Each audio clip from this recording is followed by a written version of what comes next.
کل بھی پنجاب کے سی ایم چودھری پرویز الہی سے بات کی تھی، ان سے بھی ہم پورا کانسنٹریٹ گورنمنٹ کی ہوگی کہ جو علاقوں کے اندر نقصان ہوا ہے ڈی جی خان اور راجن پور میں خاص طور پہ جدھر زیادہ نقصان ہوا ہے ادھر وہ پورا زور لگائیں گے۔ سندھ اور بلوچستان بہت متاثر ہوئے ہیں، سندھ کے اندر تو سب سے زیادہ اس وقت نقصان ہے اور اس کے لیے ساری قوم کو مل کے اس کا سامنا کرنا پڑے گا۔ جو بھی ہماری فیڈرل گورنمنٹ ہے اور جو دو پروونشل گورنمنٹس ہیں بلوچستان کی اور سندھ کی، ان کو اس وقت پورا ساری کنسنٹریشن کرنی پڑے گی، سب کچھ چھوڑ کے، سندھ میں خاص طور پہ جس طرح کی تباہی مچی ہے سب کچھ چھوڑ کے ان کو، جو لوگ اس وقت بہت مشکل میں ہیں ان کے لیے ان کی مدد کرنی چاہیے۔ میرے پہ بڑا پریشر پڑا ہوا ہے کہ میں چندہ اکٹھا کروں اس کے لیے، فلڈز کے لیے۔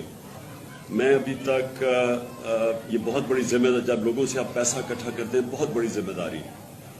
تو میں جب تک مجھے پورا نہ پتہ چلے کہ میں اس پیسے کو کدھر لگا سکتا ہوں جس سے لوگوں کو فرق پڑے، میں پیسہ اکٹھا کرنے سے گریز کرتا ہوں، کیونکہ میں ویسے اور اپنی شوکت خانم اور تیسرے ہاسپٹل کے لیے بھی پیسہ اکٹھا کر رہا ہوں، اور اس کے لیے بھی نمل یونیورسٹی کے لیے، اور دوسرا اورالقادر یونیورسٹی، اس کے لیے بھی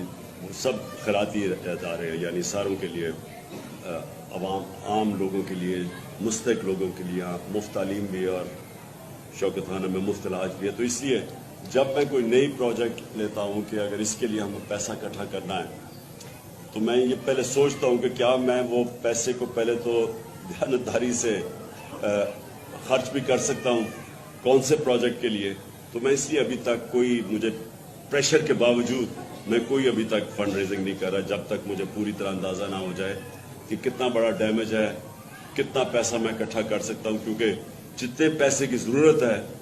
وہ صرف گورنمنٹ سے اس وقت اتنا پیسہ خرچ کر سکتا ہے۔ السلام علیکم۔